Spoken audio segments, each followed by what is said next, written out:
Well, to start off, I'm Jessica. I've been with Headway for about 4 years, so I'm one of the business development consultants, and I have helped Wes in developing the programs for our startups and accelerators over the last several years. So we are very excited to share some of our insights here. I'm going to be in the chat. My face will be hidden, but that way y'all see my face here and know who I am if y'all want to connect on LinkedIn later. But Wes, how about you share with everyone who you are, a little bit about Headway, and what brings us here today? Yes, and thank you again for that, Jessica. Yeah, my name is Wes Okeke, um, CEO of Headway Idea Labs. Jessica, it's going on 6 years. You started in 2020. I know time is moving quite quickly. Um, but let me share a little bit about my background here. I'll just jump to this slide. So, originally, I'm an electrical engineer. But I went into business development, marketing, and sales about a little over 20 something years ago. And with that, I was launching new products out of these two major companies. One of the last companies was purchased by Teledyne. But during this process, I was realizing that a lot of products, and they're similar to startups, but a lot of products were launched into the market. And even though they had a huge amount of funding and financial backing and resources, there was a tendency where they would fail market adoption. And so back, wow, let's say 14, 15 years ago, is when I realized, regardless of the size of the business or the company, there was a systemic problem with understanding market adoption, customers, so on and so forth. And then at that time, I started mentoring postdocs, and these postdocs typically had IP that they developed and they were trying to commercialize. So they were trying to take what they had developed in regards to their research and create a startup behind it. And so while in corporate, I actually created something similar within the corporation I worked with. The last company I worked for was out of Denmark, but I covered all of the Americas, so North, South America, and Mexico, but then helped with marketing and product development and launches in Asia. So I was in Japan every year, as well as Europe, so Denmark and Germany. And so during that time, the goal was to help commercialize. And when I say commercialization, it means taking a product idea and ensuring that it gets into the market and it's scalable and sustainable and it generates profit, right? Some products launch, but they never really generate profit, and some never launch and never make it, or they launch and they never survive. So about 13, 14 years ago, I launched an incubator here in Houston. And the focus of that, again, was helping the idea and the startups, the idea, I call them, develop their idea, but then learn on what steps to commercialization. And so that was an interesting journey. It was very interesting for me, first of all, because even though my budget yearly and I launched and sold, I had a budget of about $13 million, which isn't much in regards to sales a year, and that we were able to obtain every year. It was still very difficult understanding and navigating a new startup. So Headway at one point was a startup, helping startups. About 8 years ago, I started working far more intimately with investors. So the past 8 years, a huge amount of my time, probably 50% of my time, has been working with investors to understand where this gap is from an idea to the founder to getting investment.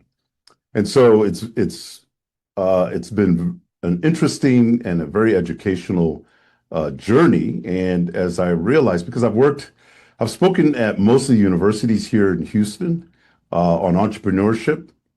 I've spoken at investor events. I've spoken at two entrepreneurs, four investors. And the interesting thing and I've worked with a lot of accelerators, and Headway's work has launched its own accelerator or was an accelerator at one point. Now we work directly with accelerators. But the overarching insight is it's not always the pitch deck, it's not always the product that creates this problem in becoming investor ready. And I think through our conversation today, and it's going to be more of a conversation, I'm going to go through some slides, you'll realize that the investors are looking at something specific with the founders.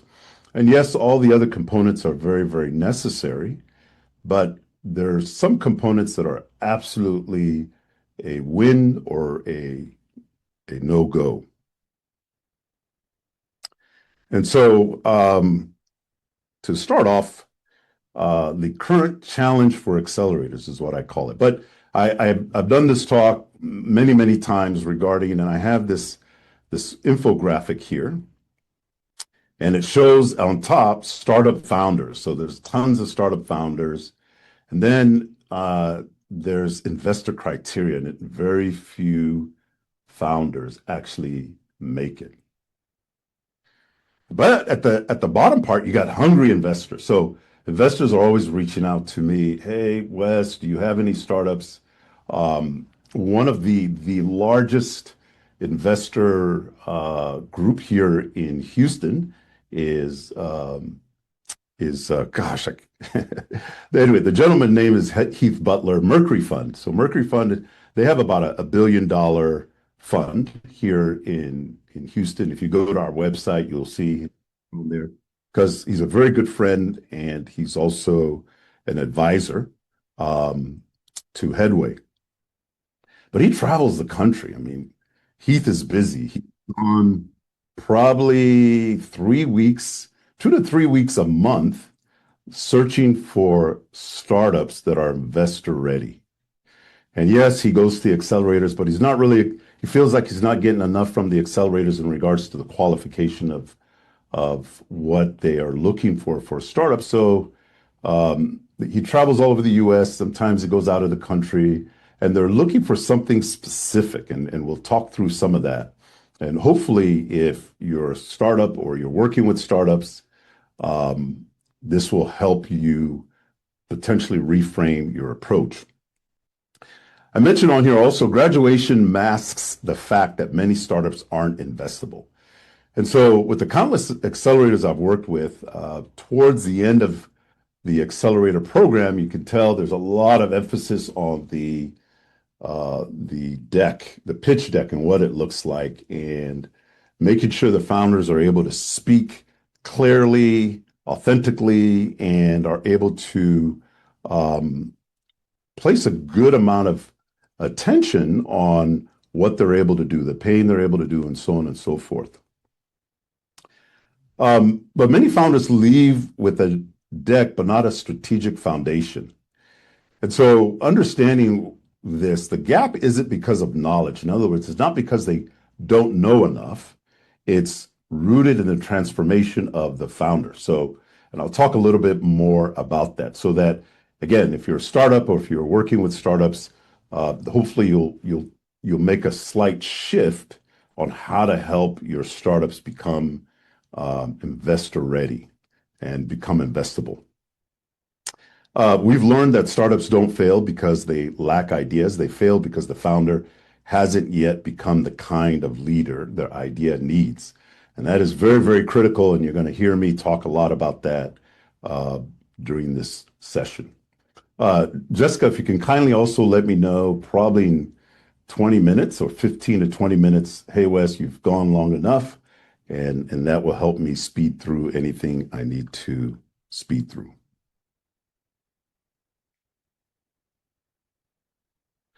So an investor approach, transform founders, not just startups. And this is important. This is where you're looking not at the product alone, or the business model, but you're looking at the founder. And so the majority of accelerator and incubator programs focus heavily on the product and the product development. They focus heavy on the business model, but then they don't focus as much or as intently on the founders. And this is very, very crucial. And so when you think of the word transform, it literally means that the way the founder is addressing or approaching situations, approaching their product, approaching the business model, approaching even running their business, there needs to be a major shift, right? This is very, very important. And I have a few key points here. Programs for success, not for show, right? You want to develop a program for success and not for show. And please, please don't take this as a hit, but with a lot of the pitch competitions, and I've been to tons of them, I've worked with hundreds of startups, I've influenced thousands of them because I've spoken and interacted with so many over the past 14 years. There must be a validation process. And so I always suggest, again, if you're working with startups, that you're going to look at transforming the founder, and more importantly, then making sure their pitch deck is well designed and has a nice flow. Those things are good. But what tends to fail when it comes to becoming investor ready is when the investor is looking for some critical key components in the founder to ensure that this is a potential success. Again, the success is not going to come in the deck. It's not going to come in the product. It may not even come in the business model. It's going to come from the founder. So one of the things that I suggest is a pre-accelerator program. So if you don't have one, I suggest this because I think validation process is very, very key, extremely key.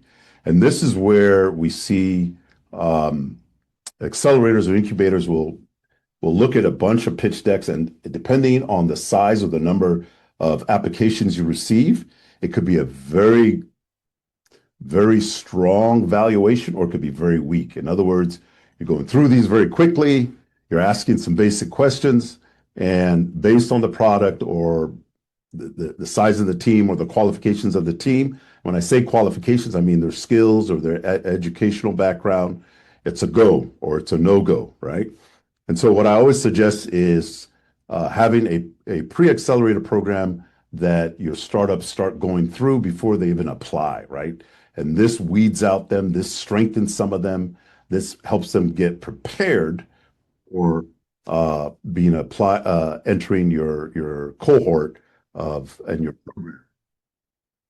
And then I also suggest some sort of pitch deck, business evaluation, which there are many out there that you can get. Headway has one as well on our website. The second thing to this is I would suggest consider 4, 6, 12-month programs. And again, right now I'm just giving you a high-end approach on some ideas that you can implement because your main focus is to transform the founders and not focus just on the startup. When I say just the startup, I'm mentioning, the product or the business model and their network. And why? Because the accelerators that I've worked with, and it's many, what I tend to see is they're driven through 2 months of hard work, and then they're not typically complete. In my opinion, they probably retain about 20% that what they have learned, and that is primarily because of everything gets shoved at them and they're not able to retain it, especially if they have work. Some of them have jobs and they're not able to get all that work done, and so they're rushing through this. The third month, which most accelerated programs go for about 3 months, the third month they're spent a lot of time in their pitch deck and presenting. And so what they're actually learning, the information and the education that they actually need is diluted because of time. So think of longer cohorts. And I know this can be challenging for accelerators where they're limited on time if they're trying to get 2 cohorts. So I've done a few of these 6-month ones. We did 2 last year, and Headway partnered with 2 accelerator programs. The 6 months was really good. Why? Because we gave them some breaks. We had gave them time to uh, to do deeper work. And so, for example, Headway provides templates, PDFs, worksheets, and then we provide a standardized process so that they're learning this. But for the first time that I have seen with all the other accelerators we've worked with, they were able to complete 90% of the information they were given. Normally, they're running at the tail end, trying to finish it. And so this has been very, very um, beneficial for them. Again, we did a thorough validation process, pre-evaluation process to make sure they were ready, that we're bringing in the right startups. Secondly, uh, we had brought in five. One had to drop out. The fourth one came in late, but they were very early. The other three graduated and they were investor ready. They were investor ready. One just got investment we finished in October, and one of them got their investment in December.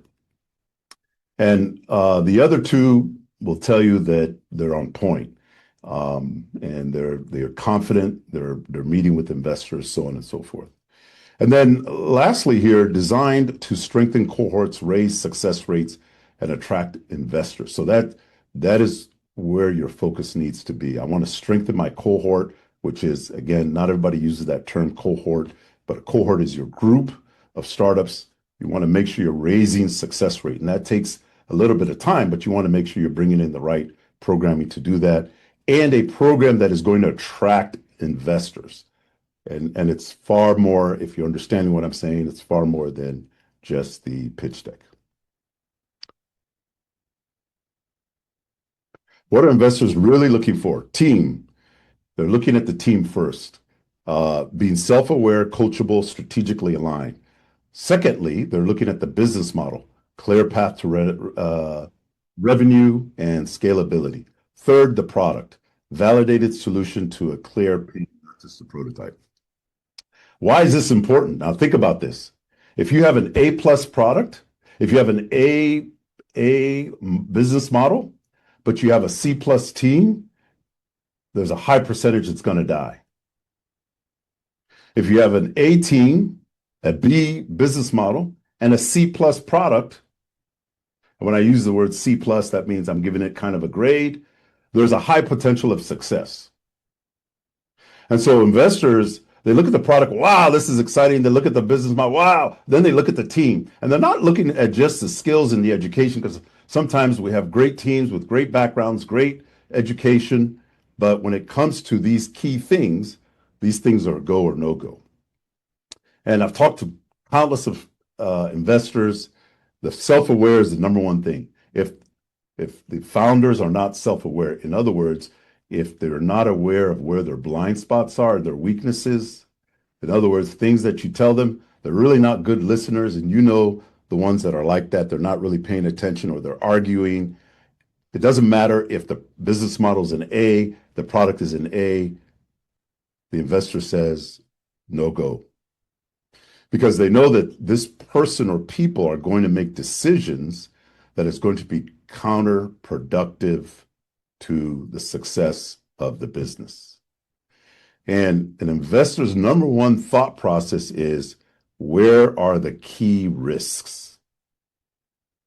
So again, when you're working with your founders and when you're working with your startups, this is the critical component. And so I sit down with the investors that have been at a pitch competition, and I talk to them about the founders. And this is the number one thing. Some of them get really angry. They go, oh, I love these two. I love the business model. I love the product. But the founders aren't self-aware, and it's I can't do it. Or they're not coachable. Or they don't really have a strategic mindset. And because of that, regardless of how great these two are, it's a no. A few things about the purpose-driven founder. So I've studied out purpose-driven uh, startups and founders. These founders and these startups tend to be the most, and not only that, statistics show this, the most successful. They're the most competitive. They generate the most revenue. They're Customers love them and are loyal. Their employees love working with them. Uh, their partners are also, they have a good, strong partner base, and their competitors have a very difficult time competing. And so, as you're doing your evaluation process, you want to find out where are these purpose-driven founders. Now, a purpose-driven founder does not mean they're self-aware. Typically, they're a whole lot easier to train and help them become self-aware, but typically not always. But the founder is both a visionary, sorry about that, and self-aware, driven by impact, but grounded in execution. They understand that purpose and profitability are not opposites, and this is a challenge because some founders come in, they're very purpose-driven, they're not thinking of profit, and that's where their idea or their success and progress will die. Purpose anchors vision when funding feels far away. Now, don't get me wrong, investors are interested. They love purpose-driven founders that are focused on impact. Because what does impact communicate? Impact communicates large number of customers that absolutely need what you are selling. And then I talk about unlocking founder self-awareness, right? And this is what Headway, we do this. I've done this with hundreds of people, actually. I look at it from a 5-dimensional perspective: their vision, their values, their mission, their blind spots, and their strengths. This is very, very key. And there are ways to determine what their vision, their values, their mission is. Their blind spots. Blind spots need to come in because blind spots are a killer to the strength and the scalability and the success of a startup. And so a lot of what I'm going to talk about is on the founder, getting the founders to be strategic, transforming the way they think. Again, this is the number one component or dimension that investors are looking at. When the 5 dimensions are clearly understood, acknowledged, risk becomes visible. So now they know, the founders know where their risks are. And trust compounds faster, right? So now you're able to build trust not only with your partners, with your team, but also with investors, because the founders can articulate where their risks are because they understand the vision, they have a clear vision, they have clear values that they have not only written down, but they understand, they have a clear mission, they understand where their blind spots are and also their weaknesses, but then also they know where their strengths are. When that takes place and it's clearly understood and acknowledged, the risks become visible to themselves and to everybody else. The trust compounds faster. In other words, investors and other parties trust more the founders and the startups, and a credible path to success emerges. This is where great people with these 5 components are able to build great companies. The 5 dimensions plus the solution. So we always address these, the 5 dimensions, and then you bring in the product last, right? But these 5 dimensions must be very, very solid. If they're solid, all of them are. Any one of those missing, you're going to have a major problem. And so it's very, very important you dive into this. We probably spend about a month making sure these 5 dimensions are very, very clear with the startups. Because if one of them is weak, it's actually the weak link to their failure. Now, the 5 dimensions plus the solution. So that finally you bring in the product that collapse into a founder fingerprint. And so this is what we call a unique fingerprint. So I think of companies like Costco. Here in the US, we have Costco, we have Chick-fil-A, we have Southwest Airlines, they're kind of teetering off this spectrum right now because they're killing some of their values. They don't see where their blind spots are any longer. Deloitte has started doing this. Many large companies that are successful, and again, it's very telling, their employees love working with them. They're extremely competitive, so on and so forth. These are very, very critical. But these 5 dimensions are very critical in ensuring your founders have, and then you introduce the product, And this creates into a founder's fingerprint and makes them unique. And then I talk a little bit about building a compelling value proposition. Investors invest in clarity in how a founder has positioned themselves to be risk averse. The clearer the founder's value, the faster capital finds them. And that is true when an investor sits down with a startup and they realize, okay, the startup has all these five-dimensional things down, and they have a great product, and they understand where the risks are in their business. That provides the investor with great confidence that this is a good startup to invest in. And so we're seeing, because a lot of accelerators aren't doing that in-depth focus on the founder, some of my investor partners have their own kind of accelerator groups. And so what they do is they do the pre-evaluation, and then they give them money up front, either $50,000 or $100,000, and then they put them through their own program. But they validate these things. They want to make sure that those founders have those five-dimensional components and they have a great product, and they understand where their risks are, and now they're willing to work with those startups. And so the investor readiness criteria value proposition: define who you serve, what problem you solve, and why it matters now, right? So the trends is very important. Why does it matter now? Define who you serve, what problem you solve, why does it matter now?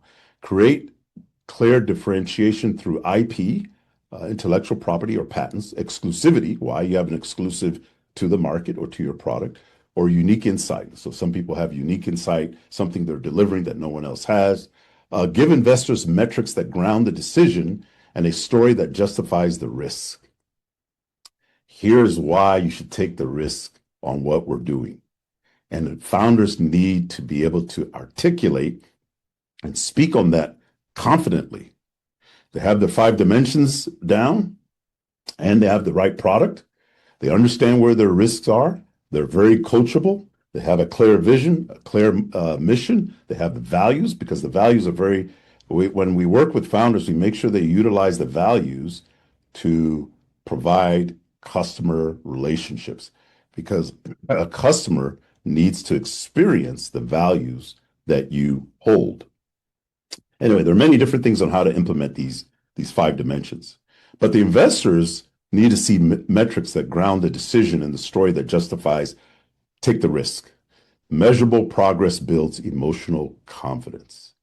And that's what you want your investors to have in your startups, that emotional, because at the end of the day, the investors need to be emotionally interested, connected to what they're investing in. It's not just logics and money. They need to feel that emotional connection to your founders. And it is a challenge sometimes, but this is why you focus on founders first, business model second, and product last. And they're all important, but the most important is the founders.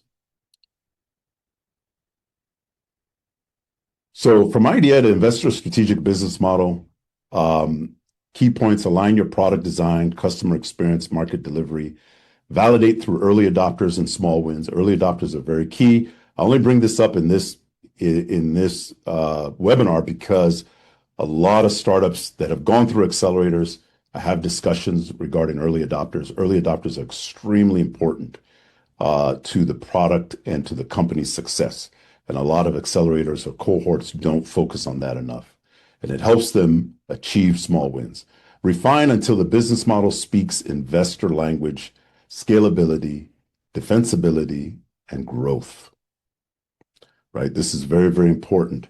And an early adopter is going to help your startup founders do that. Because the thing about early adopters, they're influential. They know your product. They know your customers. They're passionate about your product coming into the market. They're not looking to compete, but they're as passionate as you are because they see the problem. They want the problem to be solved, and they want somebody to solve this problem. And they have influence over your potential customers. So they're very useful in working with your founders. So every founder should have their early adopter. Typically, if it's a true early adopter, they're not looking for money. They're looking to see the success of what you're building. Now, teaching founders to think like investors. I would say these are the top 5 things. When founders learn to grade themselves through an investor eyes, they stop pitching and start aligning. So obviously, you can imagine I've been on tons of calls with founders and investors. And if it's really bad because the startup is pitching, the the uh, the investor calls me on the other phone. He says, Wes, can you get this guy off or this person lady off the phone? They're pitching again and they're trying to convince me. And they're not answering my questions. They're just trying to convince me they got the great product, right? And so you want to teach the founders to think like investors, right? And it's learn to grade themselves through an investor eye. So these 5 top things are very, very important. Market potential. Can they really talk confidently and accurately on the market potential? What percentage penetration? What is their annual opportunity? And be able to explain that clearly and show the numbers why. Very, very important. Team completeness. Why does their team complete the success or the complete the group they need to move this to the next stage? So we judged a competition where it had 5 lawyers, all men, and obviously they came in last and they didn't win, and all brilliant, great education, but they weren't diverse enough. And so when I'm looking at teams, I'm looking at, okay, who's going to do this? Who's going to do marketing? Who's going to do business development? Who is the expert on the product? And that's typically the founder. And is the founder leading? Is the founder a good leader? Should they have someone else that is the CEO and the founder focusing on just the accuracy and the performance of the product? And so they look at that. And sometimes founders just post their degree and their education and what they did, but it doesn't tell a good story on, okay, based on the product and the marketing or competition, this team is equipped. So that's very, very important. When a founding team speaks on that intelligently, it's a win. Market validation, which is a path to product market fit. Have they validated? Give reasons why they know the product is going to be successful. And then competitive uniqueness. This is where we talked about the unique fingerprint. Our model works to work with countless people, but that unique fingerprint is very, very important. And the founders talking about that, and not because we added this extra feature. That is not what investors are looking for. And then product maturity and technological leverage, right? What does that look like from the founder's perspective? But not only that, how are they able to speak on it? Very, very important that they're able to speak on it clearly, accurately, and confidently. And then it comes to your curriculum framework. So I know there's a few frameworks out there in regards to the curriculum. I know the Kaufman is one of them, but this is very key. So these are some components that, and I judge probably 50 to 100 startups a year. And so implementing this into your curriculum is very, very important. Market research has to be thorough and it can't be based on Google. So I always suggest finding partners, other platforms or resources that will provide far better market research. So because the investors will take it and they'll send it to someone that already has connections to more accurate market data. And if it's not accurate what the startups are providing, it's almost a dead issue. They're like, we're done. Early adopters, make sure these 2 are very well implemented into your curriculum. Go-to-market strategy. So I'm doing another judging competition, about 60 to 80 startups in the life sciences, in the medical field. I'm doing that. And I've been doing it for 4 years. 2 years ago, I says, hey guys, you really need to make sure for the accelerator, they're the largest med device accelerator in the world. Says you guys got to do a better job with your startups with go-to-market strategy because they get to a great place. Some of them have generated a little revenue, but the go-to-market strategy is almost non-existent. And again, their program hasn't implemented that. I keep begging them, get it into your program. You're one of the largest incubators or the largest incubator accelerator in the world, and this is missing. So this needs to be in a program. Business strategy development, right? So how are they going to develop their business strategy? What does that look like? How are they going to be competitive? What risks are they going to run into? And then sales channel and revenue pathway, right? Very, very important. So a lot of startups going through accelerators do not have this implemented. A lot of times it's focused on the product, some customers, and a few other components to their strategy. And then boom, let's throw it out to the investors. Now, exit strategy. Typically, investors don't look for this in the first pitch, but this is very key. If there's not a clear exit strategy, they'll tell you it's a no-go because we don't know when we're going to get our money back with interest, right? Because they're looking to get their money that they invested times 10 or 20 or whatever. The cool thing about this and the important thing is when you know the exit strategy is very clear, it affects everything else you're doing. And it helps the founder know intimately how all of these are going to work. Because the golden egg for the investor is this. When is this going to happen? And what is your projection on how much? Is it 3 years, 5 years? And what does it look like? Are you going to go public, or do you have another company in mind that's going to buy you out? Very, very critical, because this is where they get their return of investment. Now, I'm talking about primarily VCs, anyone from a VC. Angel investors are, which, typically invest anywhere from, they can start from $10,000 to $200,000 US. This is important to them because what they're looking for is your VC to come in. So resources. So hopefully that gave you a little bit of insight. And again, you guys can get this, and this is a curricular framework. And what happens, which I forgot to mention here, founders who think strategically, communicate impactfully, and execute consistently. And you think about that when an investor talks to a founder that can do this, there's just peace and confidence in that founding team. Very, very important. So look at these, figure out what you need. We can help with some of these, well, with all of them, but again, you can get a lot of this from many different places and resources. Just make sure they're not using Google. Google's great, and make sure they're not using ChatGPT, because ChatGPT will give a certain level of that information.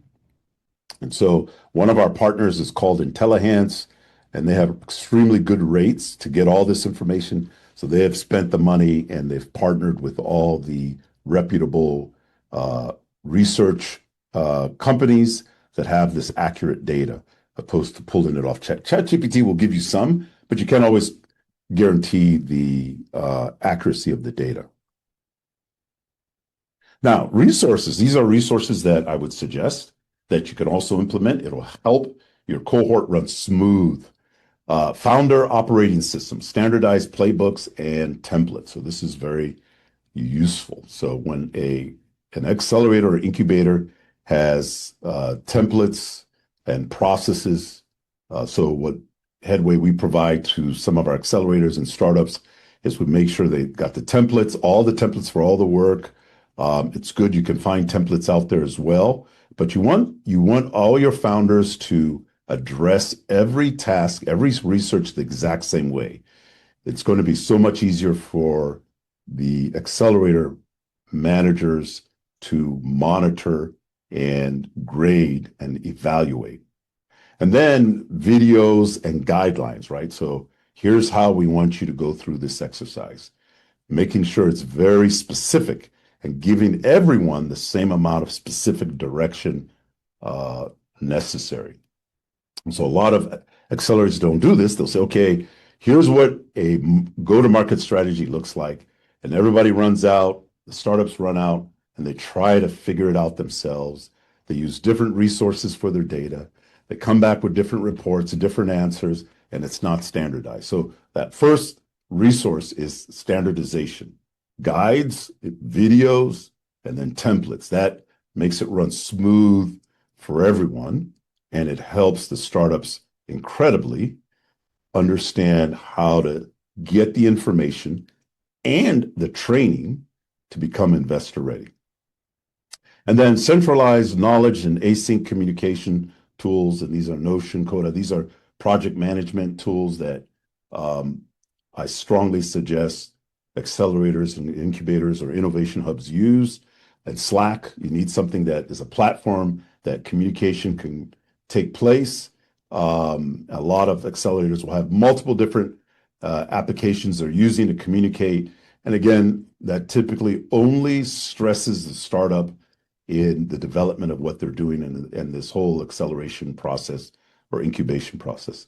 Tools that check founder workload and well-being. How are they doing? How are they progressing? Are they on track? Are they way behind?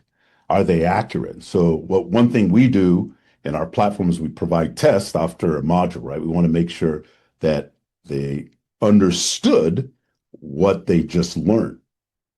And they didn't just do the work, right? So some people can just do the work and they'll use ChatGPT now to get the answers they need. And then they get in front of investors. They don't fully understand why they did the work. They just know they did the work. And the investors can pick up on that, and it's a no-go. Now, it's not to make investors sound bad, but all the ones that I talk to, they get 50 to 100 applications a week, and everyone's begging them to get on a call.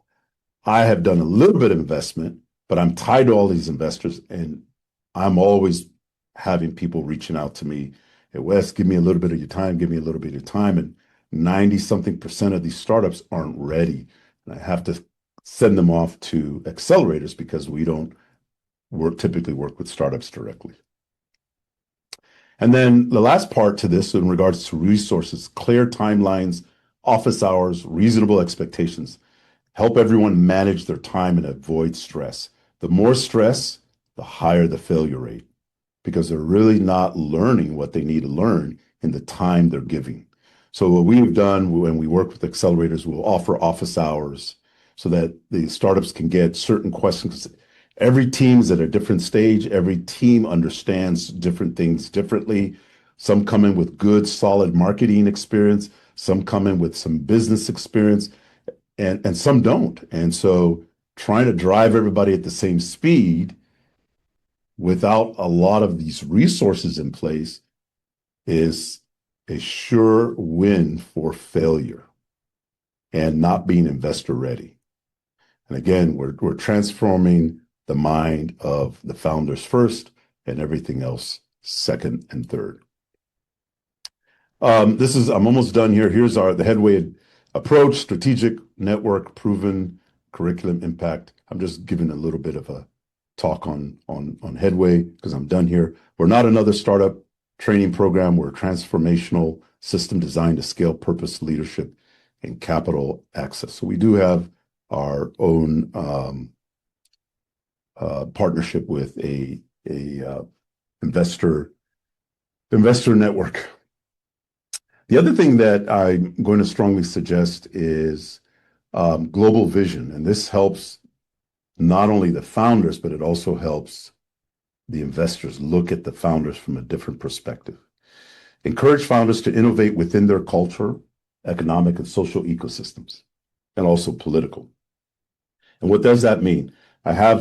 Because I work with international startups as well, again, we typically work with accelerators, but there's sometimes they're very strongly fit startups that I will spend just a little bit of time to kind of help them navigate. But I tell them, I need you to go throughout the world and look at where your potential customer base is, and all around the world, and determine the potential success on 4 things. And one of them is missing, my apologies. Cultural, what is their cultural ecosystem like in that country? Economic, can they afford it? Will it be sustainable, what you're trying to sell? Social, and then the other one is political, governmental, regulations, so on and so forth. Now, if your product can fit in those four, and there's a market in that country, you need to potentially target it and come up with a strategy for it. And why is that important? Because founders who think globally and not just locally, they're far more strategic because now they've looked at their product and their business model, and they've found a way to fit in multiple countries. And it doesn't mean it has to go in every country, but now they're able to fit in multiple countries. But now their thought process has become much more strategic because they've had to sit down and consider these four components: cultural, economic, social, and governmental ecosystems. And they've had to figure out, how can my business model and product be successful in this country? So it not only helps them scale, it provides bigger confidence and excitement to an investor, but more importantly, it helps them think differently, more on a strategic level. Build globally, competitively, local, relevant company. So you start a local company, but now you're building a global competitive entity at the end of the day. Innovation becomes sustainable when it understands its context, right? And innovation is important, but when it understands it's where it's able to fit from a global perspective, it's going to help it to be much more sustainable. And this is just some numbers regarding our cohort success rates working with accelerators and incubators, so on and so forth. And this is an invitation. These are some of our partners. Elevate your accelerators outcomes if you need help or want to partner with us. Empower founders with clarity, strategy, and purpose. Partner with us to embed investor readiness into your curriculum. And this is it. And when I first started out 13, 14 years ago, I felt that every startup should be successful. And that really bothered me. And that almost ended me because I worked with every founder that came to me. And people would say, Wes, that wasn't wise. That's not wise. And I realize it now. The world doesn't just need more startups. It needs founders who can carry both purpose and profit with integrity, courage, and strategy. And these are the types of startups that become investable founders. And thank you. Thank you for listening. That's a conclusion to our webinar. And I guess I can answer any questions anyone may have.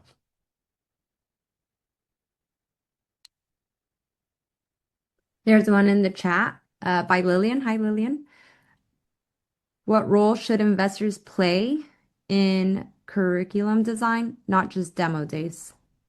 Sure. I would say that investors should be in the pre-evaluation process. They will give you 4 or 5, I would say, suggestions or absolute must they want to see a startup at. So they'll say, okay, the startup needs to be at this stage, and the team needs to be this number. The team needs to have these types of qualifications. And they're going to tell you what type of startups are going to be good fits to come into the cohort. And so that you properly design your curriculum according to their fit. Now, in my opinion, it's far better to bring in startups that are very similar in industry. If you have startups coming in from multiple different industries, it could be a challenge finding the right investor input because investors invest in an industry or in a product they're comfortable with. So a lot of times, startups are chasing investors. And they want the investors to prove, they want the investors to invest, they want the investors to look at their stuff. And the investor says, no, I've never invested in that industry or in that type of product. And just because I have money doesn't mean that I'm looking to just invest in anything. So building a cohort or a group within your accelerator should very much be all in the same industry. Because now you can say, okay, let me reach out to 5 investors that invest in that industry. They're going to give you the best feedback. They're going to be far more engaging into the success of your startups, opposed to finding just any investors, because they'll give you their input, and that's a dangerous part, because if you bring investors in that aren't involved in that industry, they will high probability they'll give you bad feedback or inaccurate because they're not familiar with the technology, with the market, with the people. And I've seen this countless times. And I'd like to also add that once you have your cohort in that same industry and you want to replicate the program again with a new cohort in the future, you'll be bringing in the same investors within that industry for demo days, and you're learning about what they like and dislike so that you can help make a better selection of the startups that you're bringing into the program too, so that they are more attractive to the investors during demo days. So I hope that makes sense. All right, we Yes, have an, thank you. oh, you're welcome, Lillian. We have Nini, Then Nene, in evaluating market potential. If I have an icon in the way, if in year one product focuses on market sub niche, which is barely 5% of the larger market, and is targeting 5% of that sub niche, can the market potential be calculated from the big market niche? So part of the question towards the end, can the market, that I'm a little confused on. But when it comes to your first year focus on a market sub niche, if you have strong plan, and so investors want to see these milestones, right? So year one, we're doing this, and then year two, we're going to expand to a larger market. Yes, that is fine. But you do need to clearly know what I call it the sales cycle. How long does it take to sell, right? I used to do large sales cycles and I used to do short. Large sales cycles sometimes were a year to 2 years. In other words, before the customer started paying, it was a year or two. But those were multi-million-dollar deals that I did. The smaller ones, I had my sales team do the smaller sales cycles, which would take a month or less. So I look at the sales cycle when I'm looking at this, and if I'm going to achieve this first year target goal, sub niche on time, great. And then I'm able to show how I'm going to address the larger market. That's fine. Can the market potential be calculated from the bigger market niche? Yes, it can, is my answer.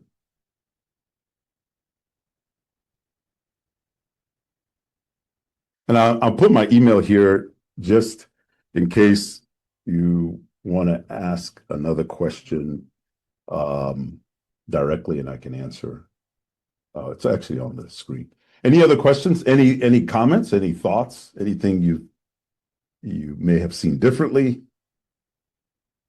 on anything? Any challenges?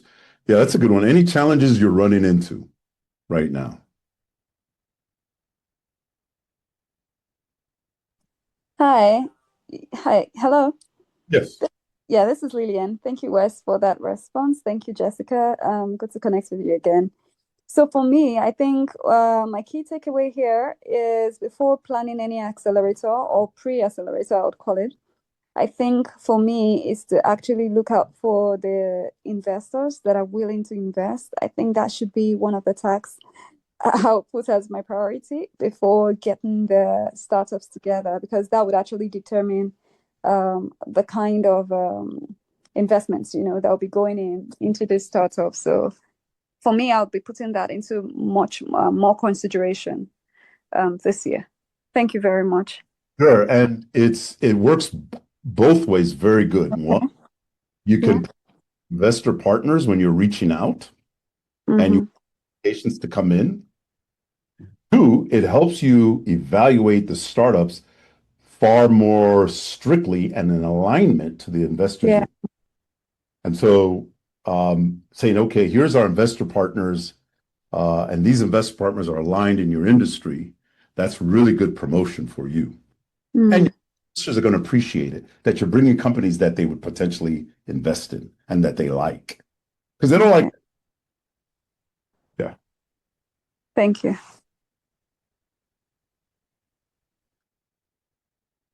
Okay. I think that's it, unless anyone has any other pressing questions. If you're Spanish speaking, you can feel free to ask Jessica or Tomas. They're on here, and you could just speak, and they'll be able to let me know what question you have. If not, Jessica, I think we're good. Yeah.